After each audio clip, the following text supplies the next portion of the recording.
All right, everyone, we will wrap up with head coach Oscar Pareja. Oscar, thank you for the time. If you could just start us off by giving us your thoughts following the match. Uh, okay, very intense match. I have to give credit to our players that they show all the time our heart and our willingness to bounce back from the adversity um, that the game put us on. Since we couldn't finalize our chances, especially in the first half, but we could open the game. And we have very clear actions there.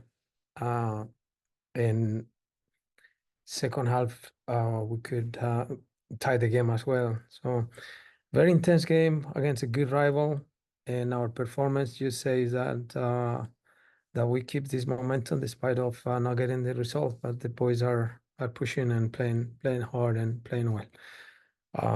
We will get ready for the next one. Great. Next, we will go to Austin David.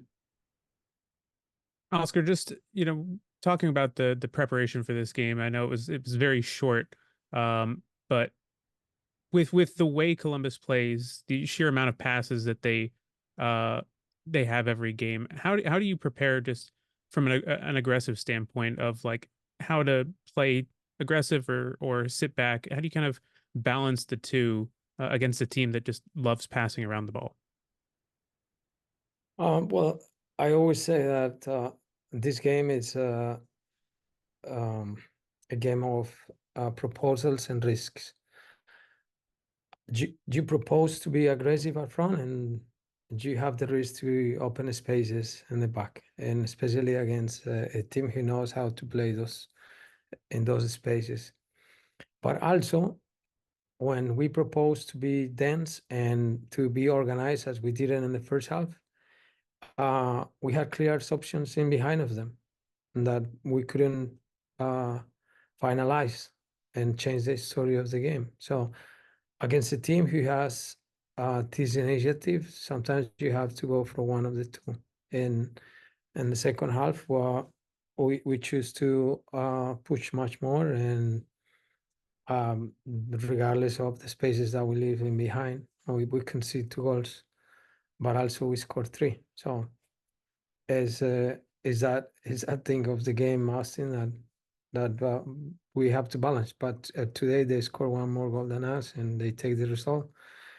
But we had a good game. We have a good game. I thought we were very competitive, and as I say at the beginning, we could have been leading the half easily with a few chances that we had that hit the post twice, and you guys saw. Next, we will go to Mike Ramajo. You, Lucas. Oscar, talking about Luis Muriel, we spoke to him just a few moments ago. Obviously, it's been a year for him where he's learning still about the league and the physicalities that it brings.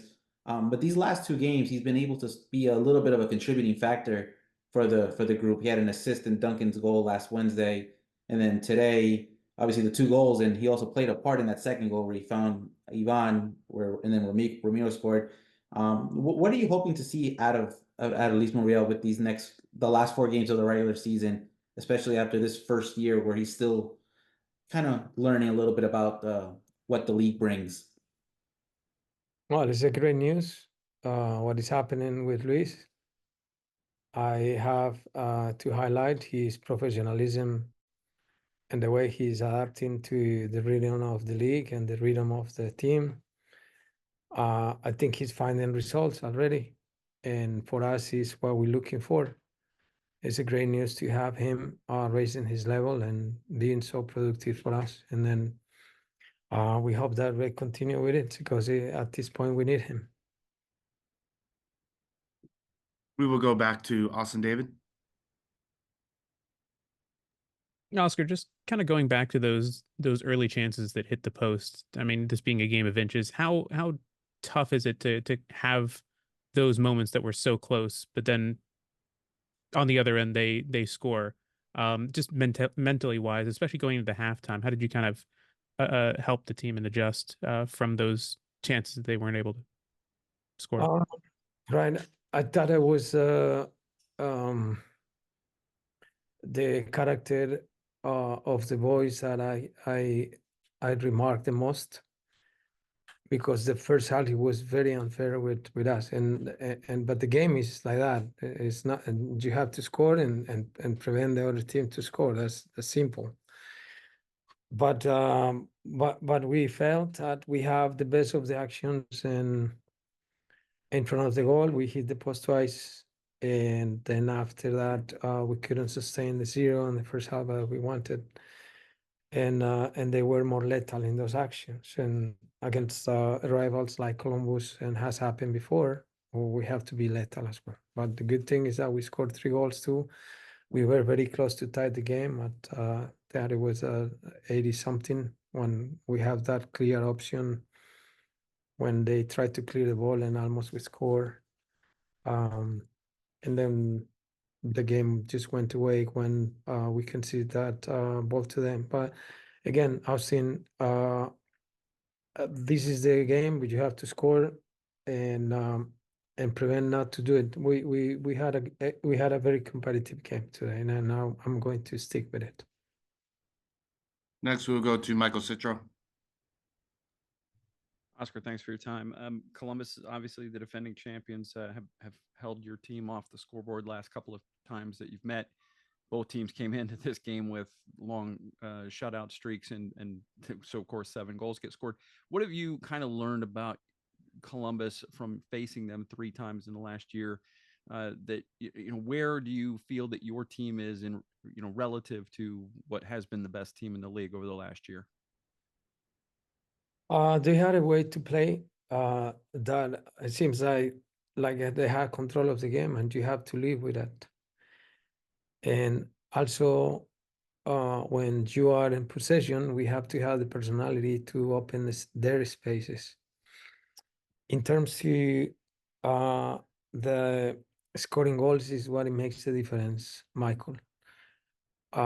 Remember the games that we have played lately against them, and we have numerous options to score, and then we have to be lethal there. Because what happened with Columbus is that they do it. When they get there, they score goals, and that's what it makes a difference, I think, at this point in the league. But it's a team that play well, and I always respect that. And our journey says that we have to be lethal against teams like them, and when we have the option, we have to put it away, and that's it. And we will wrap up with Austin David. Oscar, just with the 3 games in 8 days, especially finishing off against a team like Columbus, just overall having this experience, especially for a couple weeks from now when you get to do it again and have another midweek game and a weekend game, how does it prepare your team in that respect, just mentally and physically, to prepare for the long stretch at the end of the season? I think we look very fresh today, the boys. I thought we shared the minutes of the game with the guys who came at sharper too. And we keep the consistency that has been very productive for the team in the last 7 or 8 games. I don't think we suffered too much in the physical part today. As I said at the beginning, if you find a reason today not to get the result, is because we were not lethal and Columbus was. And the preparation we will keep doing on our system and the way we do things, and trying to get the boys ready. I'm very happy to see that our roster is richer now in terms of the options that we bring in from the bench that can easily start it too and just give us a refresh. So I'm very proud of them, Austin, and the boys are leaving obviously not happy, but proud of the effort that they did today.